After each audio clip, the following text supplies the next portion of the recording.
오늘 같이 은혜 받을 말씀은 요한복음 8장 12절 말씀부터 20절 말씀입니다. 저와 여러분들이 한 절씩 교독하겠습니다. 예수께서 또 말씀하여 이르시되 나는 세상의 빛이니 나를 따르는 자는 어둠에 다니지 아니하고 생명의 빛을 얻으리라. 바리새인들이 이르되 내가 너를 위하여 증언하니 내 증언은 참되지 아니하도다. 예수께서 대답하여 이르시되 내가 나를 위하여 증언하여도 내 증언은 참되니 나는 내가 어디서 오며 어디로 가는 것을 알거니와 너희는 내가 어디서 오며 어디로 가는 것을 알지 못하느니라. 너희는 육체를 따라 판단하나 나는 아무도 판단하지 아니하노라. 만일 내가 판단하여도 내 판단이 참되니 이는 내가 혼자 있는 것이 아니요 나를 보내신 이가 나와 함께 계심이라. 너희 율법에도 두 사람의 증언이 참되다 기록되었으니 내가 나를 위하여 증언하는 자가 되고 나를 보내신 아버지도 나를 위하여 증언하시느니라. 이에 그들이 묻되 내 아버지가 어디 있느냐? 예수께서 대답하시되 너희는 나를 알지 못하고 내 아버지도 알지 못하는도다. 나를 알았더라면 내 아버지도 알았으리라. 20절 이 말씀은 성전에서 가르치실 때 헌금함 앞에서 하셨으나 잡는 사람이 없으니 이는 그의 때가 아직 이르지 아니하였음이로라. 아멘. 하나님께서는 이스라엘 백성들을 언약의 백성으로 세상의 빛으로 세우셨습니다. 하나님께서 이스라엘 백성들을 세우실 때 그들을 통해서 하나님만이 온 세계에 유일하신 참 하나님이심을 나타내는 빛으로 증인으로 살아갈 것을 기대하셨습니다. 그러나 이스라엘 백성들은 우리가 잘 아는 것처럼 제사장 나라가 되는데 실패했습니다. 세계 만민을 하나님께로 이끄는 빛으로서의 사명에 실패했습니다. 그때 하나님께서는 독생자 예수 그리스도를 보내주셔서 구원의 빛을 비추어 주셨습니다. 그래서 이사야 42장 6절과 7절 말씀은 그렇게 세상의 빛으로 오신 예수 그리스도의 사역을 이렇게 소개하고 있습니다. 우리 같이 한번 읽어보겠습니다. 나 여호와가 의로 너를 불렀은즉 내가 네 손을 잡아 너를 보호하며 너를 세워 백성의 언약과 이방의 빛이 되게 하리니 내가 눈먼 자들의 눈을 밝히며 갇힌 자를 감옥에서 이끌어내며 흑암에 앉은 자를 감방에서 나오게 하리라. 아멘. 6절 말씀은 모든 백성을 구원하기를 원하시는 하나님께서 예수 그리스도를 구원자로 부르셨음을 밝히고 있는 내용이고, 이사야 42장 7절 말씀은 예수님께서 하실 사역을 말씀하고 있는 것입니다. 예수님께서 이 땅에 오셔서 하나님의 뜻에 철저하게 순종하심으로 하나님과 이스라엘이 맺은 언약이 성취가 되었고, 이방인들에게 생명의 빛을 비추심으로 인류 구원의 길이 열린 것입니다. 바로 이 말씀을 근거로 12절 말씀에서 예수님께서는 자신을 이렇게 선언하십니다. 나는 세상의 빛이다. 나를 따르는 자는 어둠에 다니지 아니하고 생명의 빛을 얻으리라. 세상의 빛이라는 말씀은 유대인만을 위해서 오신 것이 아니고 온 인류를 위해서 오셨다는 것을 분명하게 말씀하고 있는 것입니다. 왜 예수님께서는 자신을 빛이라고 하셨을까요? 그것은 인류가 살아가는 현실을, 인류가 처한 상태를 어둠이라고 말씀하시는 것입니다. 어둠이란 무엇일까요? 하나님을 떠나서 사는 삶을 말합니다. 하나님의 말씀을 떠나 살아가는 삶을 말합니다. 다시 말하면 죄로 인하여서 하나님을 떠나 사는 삶 가운데 예수님께서 오신 것입니다. 우리 인생 가운데 생명의 빛을 밝히러 오셨음을 말하고 있는 것입니다. 이 빛은 세상 사람들이 알고 있는 빛과 아주 다릅니다. 아주 특별한 빛입니다. 어떤 빛일까요? 영원한 생명을 얻게 하는 빛일 뿐만 아니라 다시는 죄 가운데 살아가지 않고 죄 가운데 포로되어 살아가지 않는 빛이라는 말씀입니다. 한편으로 예수님께서는 믿는 성도들을 향해서 세상의 빛이라고 마태복음 5장 14절 말씀에서 말씀하셨습니다. 우리 같이 한번 읽어보겠습니다. 너희는 세상의 빛이라. 산 위에 있는 동네가 숨겨지지 못할 것이요. 아멘. 예수를 믿고 따르는 우리를 향해서 예수님께서는 이렇게 정의하십니다. 너희는 세상의 빛이라. 근데 우리가 오해하지 말아야 될 것은 예수님은 빛의 근원이요 빛 자체이시지만 우리는 예수님의 빛을 받아서 반사해서 빛을 비추는 반사체임을 잊지 말아야 합니다. 또한 우리는 빛이긴 빛인데 마치 등대와 같은 빛입니다. 다시 말하면 죄 가운데 어두움 가운데 이 세상 가운데 살아가는 사람들에게 어떻게 살아가야 될지를 몸소 보여주는 삶의 모범으로서의 빛이라는 말입니다. 잊지 말아야 될 것은 예수 안에 거하지 아니하면 이 빛을 기대할 수 없다는 말입니다. 예수로 말미암지 않고는 생명의 빛, 다시 말하면 영생을 얻을 자는 단 한 사람도 없다고 말하고 있는 것입니다. 또한 예수의 빛을 가진 사람을 통해서만 이 세상의 어두움은 물러가고 밝은 빛으로 생명의 빛으로 환하게 빛나게 된다고 분명하게 말씀하고 있는 것입니다. 나는 이러한 정체성을 가지고 나는 이러한 사명을 가지고 가정에서 일터에서 이웃 가운데서 살아가고 있습니까? 무엇보다 중요한 것은 예수님께서는 이 교훈을 초막절 마지막 날에 여인의 뜰에 있는 헌금함 앞에서 가르치셨다는 것입니다.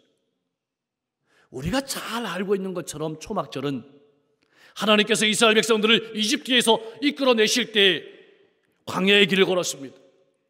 그 광야의 길을 걸을 때 낮에는 구름 기둥으로 밤에는 불 기둥으로 인도해 내셨던 하나님을 기억하고 하나님의 은혜에 감사하는 그 절기였습니다.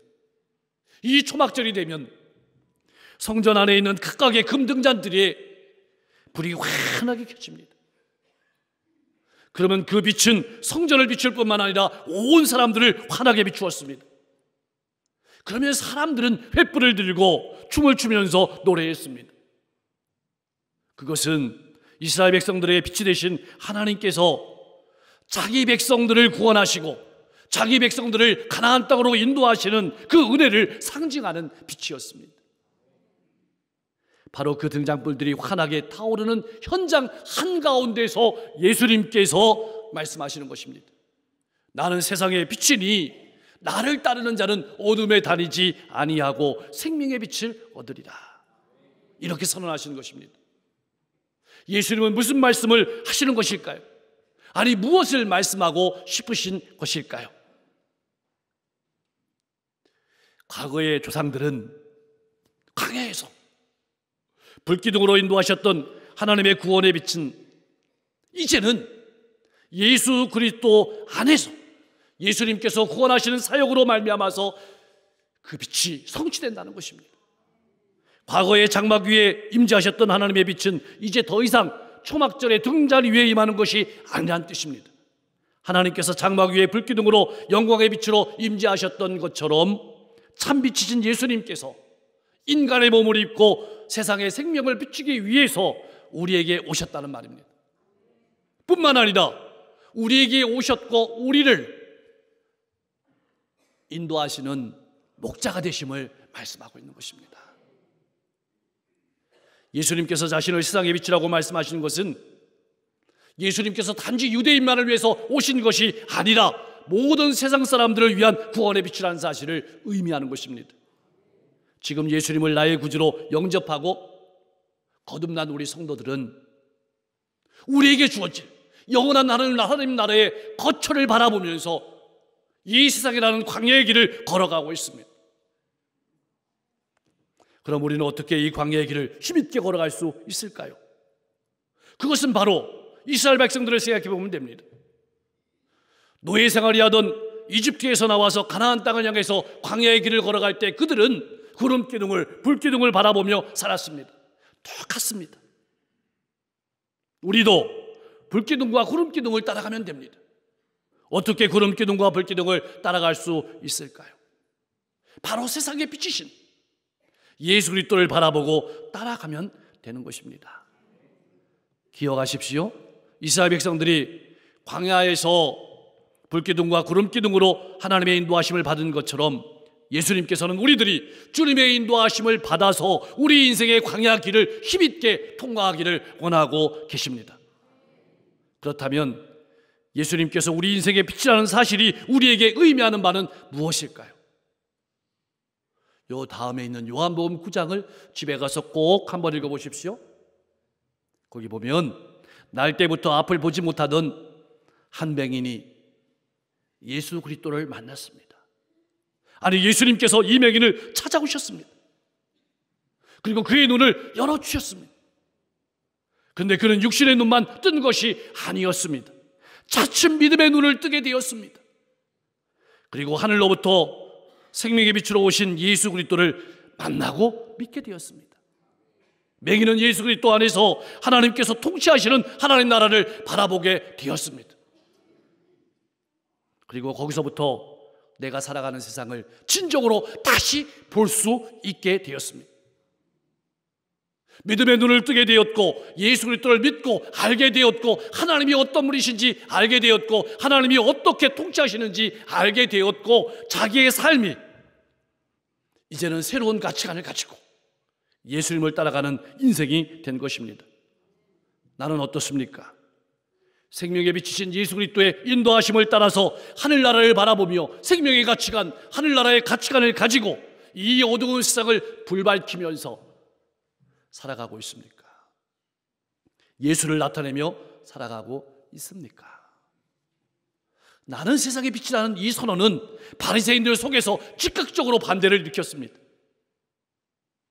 왜냐하면 자신에 대한 증거가, 스스로의 증거가 적법성을 띠지 않는다는 것입니다. 그러나 여러분, 분명한 것은 예수님께서는 자기를 반대하는 사람들과 달리 자기 자신에 대해서 스스로 증거할 수 있는 자격을 갖추고 계신 분이라는 것입니다. 바리새인들은 자기가 어디서 와서 어디로 가는지 알지 못했지만 예수님은 자신이 어디서 와서 어디로 가는지 분명하게 알고 계셨습니다. 또한 하나님께서도, 하나님의 말씀도 예수님에 대해서 분명하게 증거하시기 때문입니다. 당시 사람들은 예수 그리스도를 갈릴리 나사렛 출신으로만 알았습니다. 예수님께서 하늘로부터 오신 분임을 알지 못했습니다. 깨닫지 못했습니다. 예수님은 태초에 하나님과 함께 계셨으며 하나님과 영광 가운데 교제하셨고 하나님께서 보내심으로 이 세상에 오셨습니다. 그러나 유대의 종교 지도자들은 예수님께서 행하시는 수많은 기적과 증거들을 보면서도 갈릴리 시골 사람 이상으로 보지 않았던 것입니다. 또한 예수님께서는 자신의 운명에 대해서도 분명하게 알고 계셨습니다. 예수님은 지금 자기를 보내신 아버지께로 가시는 중이었습니다. 그리고 그 아버지께로 가시는 길 가운데는 십자가가 놓여 있음을 분명히 아셨습니다. 누구보다 이 일을 잘 알고 계셨습니다. 하지만 영안이 닫혀 있었던 바리새인들은 예수님을 알지 못했습니다. 눈으로 보는 것으로만 인생을 판단했습니다. 그래서 예수를 비난하는 일에만 힘을 썼습니다. 나는 어떻습니까? 육신의 눈으로만 바라보고 다른 사람을 비난하는 신앙의 삶은 아닙니까? 또한 내 인생의 앞길에 내가 걸어가는 신앙의 생활에 십자가가 있음을 알고 있습니까? 15절 말씀은 바리새인들이 편견 때문에 자신을 받아들이지 못한다는 뜻입니다. 내가 갈릴리 출신이라는 사실, 내가 목수 출신이라는 사실이 너희 눈을 가렸다는 말씀입니다. 자신들 안에 있는 어둠, 자신들 안에 있는 교만, 자신들 안에 있는 시기와 질투와 욕심이 그들의 눈을 가려버린 것입니다.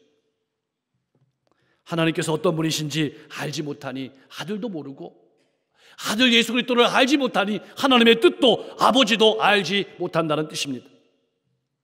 바리새인들이 예수 그리스도를 알지 못하고 받아들이지 못한 이유는 예수 그리스도를 육신으로 판단했기 때문입니다. 그러나 예수님은 아무도 육체적으로 판단하지 않으십니다. 왜냐하면 예수님께서는 이 세상을 심판하러 오신 분이 아니고 세상을 구원하러 오셨고 생명의 빛으로 오셨기 때문입니다. 16절 말씀에서 예수님께서는 자신에 대해서 비평하는 바리새인들에게 두 번째 증인으로 하나님 아버지를 말씀하십니다. 하나님 아버지께서 예수님과 함께 하심을 증언하셨습니다. 이 말씀을 종합하면 자신의 판단이 자기를 보내신 하나님 아버지의 뜻이란 말입니다. 예수님의 말씀, 예수님의 증거, 예수님의 약속을 우리가 온전히 믿고 신뢰할 수 있는 것은 하나님과 함께 하시는 예수님의 말씀이고 예수님의 증거이고 약속이기 때문입니다. 예수님은 자신을 위해서 증거하여도 그 증거가 분명하고 참되지만 예수님은 율법의 규정도 충족시키고 있음을 말씀하고 있는 것입니다. 예수님 자신이 예수님을 위한 증인이고 예수님을 보내신 하나님께서도 예수님을 위한 증인이시기 때문입니다. 그러나 나를 보내신 네가 아버지라는 말에 바리새인들은 예수님의 두 번째 증인을 인간 아버지로 오해했습니다. 그래서 그들은 이렇게 질문했습니다. 내 아버지가 어디 있느냐? 이 질문은 그들이 하나님을 전혀 알지 못했다는 것을 나타냅니다. 하나님에 대한 지식이라면 둘째 가면 서로 하는 사람들이 바리새인들이었습니다. 하나님에 대해서 대단한 지식을 가지고 있다고 자부했던 그들에게 너희는 나를 알지 못하고 내 아버지도 알지 못한다는 예수님의 말씀은 충격적인 말씀이었습니다. 그들이 하나님 아버지를 알지 못했다는 증거는 하나님의 아들이신 하나님이 보내신 예수님을 알지 못했다는 것입니다. 사랑하는 성도 여러분, 왜 예수 그리스도를 아는 것이 중요한 것일까요? 왜 예수 그리스도를 아는 것이 중요한 일일까요? 하나님께서는 예수 그리스도를 통해서 자기 자신을 우리에게 알려주시기 때문입니다. 예수 그리스도를 통해서 하나님이 어떤 분이신지, 하나님이 우리를 어떻게 사랑하시는지, 하나님이 우리를 향해서 어떤 뜻을 가지고 계신지를 말씀해 주시기 때문입니다.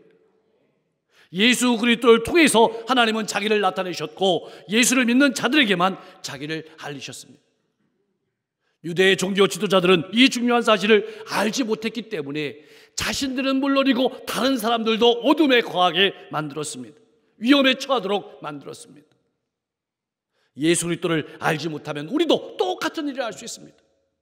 우리도 어둠이 덮인 삶을 살아갈 수 있고 다른 사람도 어둠 속에 살아가게 만들 수 있다는 사실을 우리가 잊지 말아야 합니다.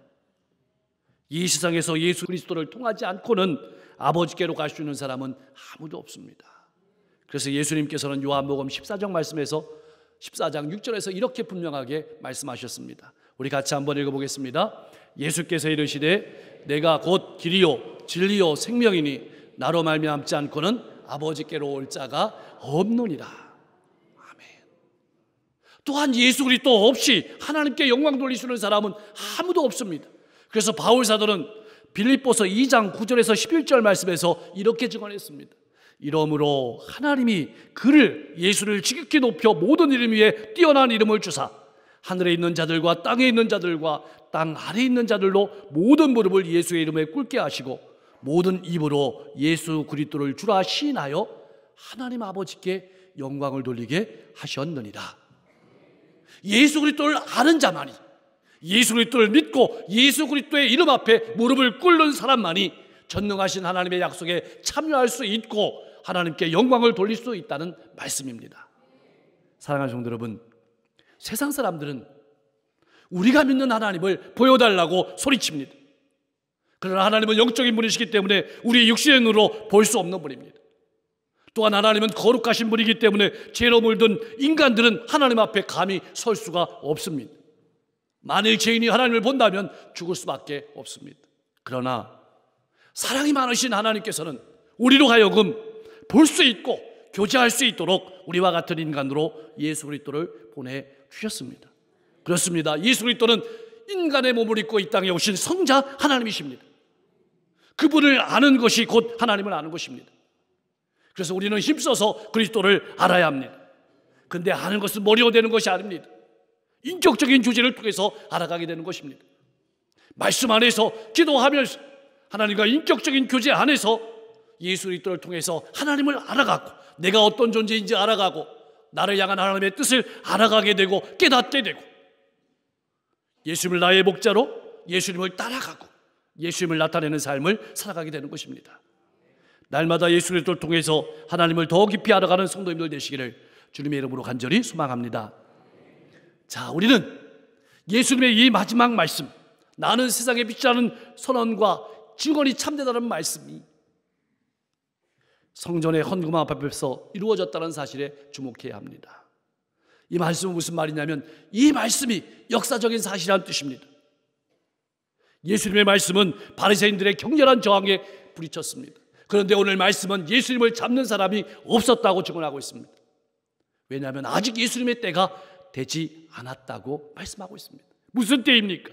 예수님께서 우리를 위해서 고난당하시고 십자가에 죽으심을 당할 때가 되지 않았다는 뜻입니다. 아직까지 걸어가야 될 때가 남았다는 뜻입니다. 예수님께서는 철저하게 하나님의 시간표를 따라서 인생의 걸음을 걸어가셨습니다. 하나님의 뜻을 따라서 그 길을 걸어가셨습니다. 이 말은 무슨 말일까요? 이제는 우리 차례라는 뜻입니다. 나를 향하신 하나님의 뜻을 바라보면서 걸어가야 될 차례라는 뜻입니다. 사랑하는 성도 여러분, 한번 깊이 생각해 보십시오. 저 밖에 찬란한 태양이 또 올라도 우리가 창문을 닫고 있으면 그 빛을 볼 수 없습니다. 우리는 죄악으로 어두운 세상의 생명의 빛으로 진리의 빛으로 오신 주님을 마음의 문을 활짝 열고 영접해야 합니다. 알아가야 합니다. 그런데 오늘 죄악으로 어두운 이 세상에 마음의 문을 활짝 열고 영접하는 사람들이 많지 않습니다. 왜냐하면 수많은 커튼들이 그들의 마음의 눈을, 영적인 눈을 가리고 있기 때문입니다. 우리는 목마른 심정으로, 우리는 배고픈 심정으로 마음의 문을 활짝 열고 주님을 사모하며 주님을 알고 따라가야 합니다. 그래야 예수 그리스도 안에서 하나님을 만나게 되고 빛의 자녀들로 복된 삶을 살아가게 될 줄로 믿습니다. 사랑하는 성도 여러분, 여러분은 생명의 빛 대신 예수 그리스도를 따라가고 있습니까? 따른다는 말은 말씀에 순종한다는 뜻이고 그 말씀을 실천한다는 뜻이고 오직 주님의 뜻만을 쫓아간다는 뜻입니다. 주님의 말씀을 듣고 그 말씀에 순종하고 그 말씀을 실천하고 오직 주님만 따라가는 여러분과 제가 될 수 있기를 소망합니다. 오직 나를 쳐서 복종시키고 나의 십자가를 지고 예수님께서 걸어가신 길을 따라 주님을 나타내며 빛으로서의 사명을 잘 감당하며 살아가는 여러분과 제가 될 수 있기를 주님의 이름으로 간절히 축복합니다.